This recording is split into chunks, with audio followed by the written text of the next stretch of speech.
दोस्तों आज के वीडियो में हम म्यूचुअल फंड के important parameter, standard deviation, alpha, beta, Sharpe ratio के बारे में जानेंगे। साथ में टॉप 3 बेस्ट म्यूचुअल फंड चुनेंगे जो अगले 2-3 साल में आपका पैसा डबल ट्रिपल कर देंगे। लेकिन अगर आप उन लोगों में से हैं जो लोग फंड सिलेक्ट करते समय उस फंड का past return, AUM, fund manager और रेटिंग देखकर सिलेक्ट करते हैं तो इस वीडियो को पूरा देख लीजिए। मैं अभी कुछ इंपॉर्टेंट रेशियोज डिस्कस करने वाला हूँ। ये बहुत इंपॉर्टेंट है एक बेस्ट म्यूचुअल फंड को पिक करने के लिए और ये आपको लाइफ टाइम काम आएगा। बहुत सारे इन्वेस्टर यही मिस्टेक करते हैं। फिर जानेंगे आज के 3 बेस्ट म्यूचुअल फंड कौन कौन से हैं। दोस्तों हम ये कभी नहीं कह सकते अगर कोई फंड पिछले कुछ सालों से बहुत अच्छा रिटर्न दे रहा है तो वह फ्यूचर में भी अच्छा रिटर्न देता रहेगा। लेकिन हाँ, किसी भी म्यूचुअल फंड का पास्ट रिटर्न बेटर होना चाहिए, लेकिन यही काफी नहीं है। इसके अलावा भी बहुत इंपॉर्टेंट रेशियो होते हैं जिसे हमें पास्ट परफॉर्मेंस की तरह एनालाइज करना चाहिए, like alpha, beta, standard deviation, Sharpe ratio.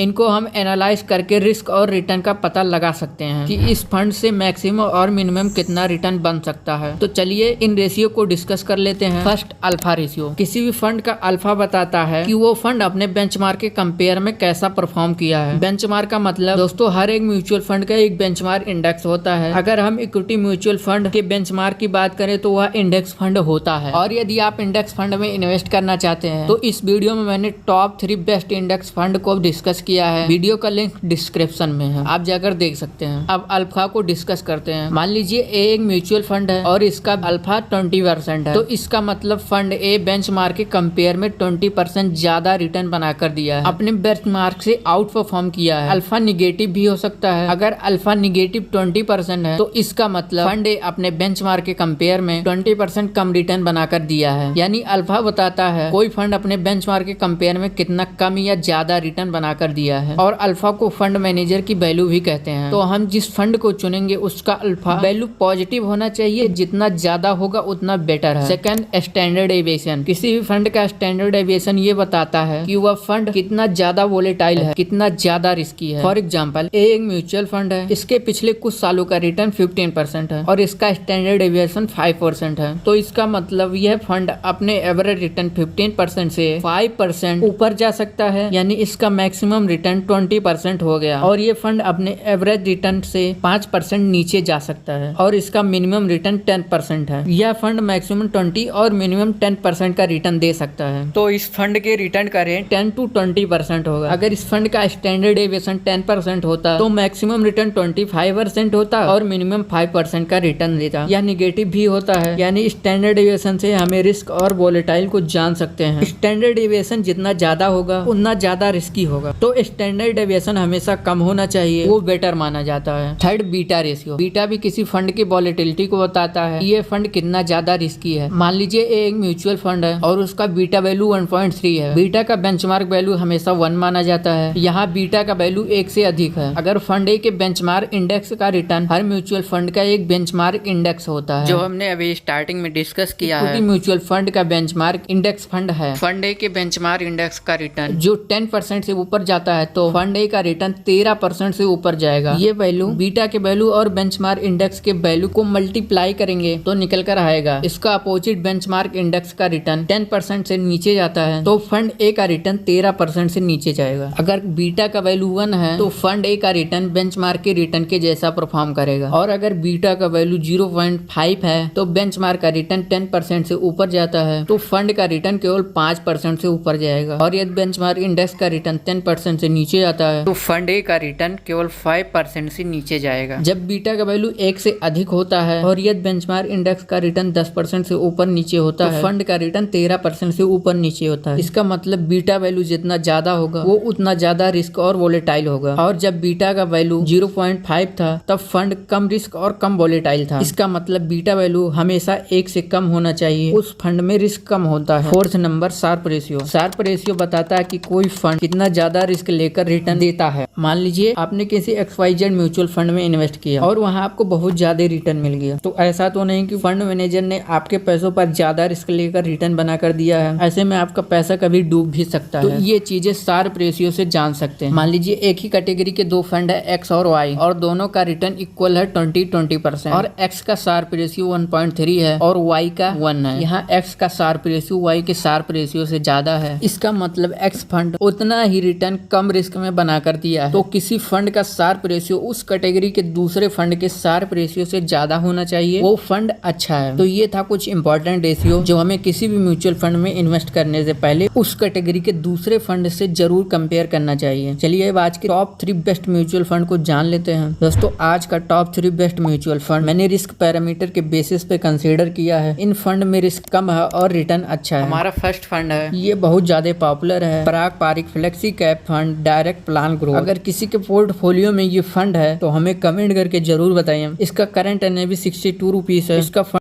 Side 39,848 crore है।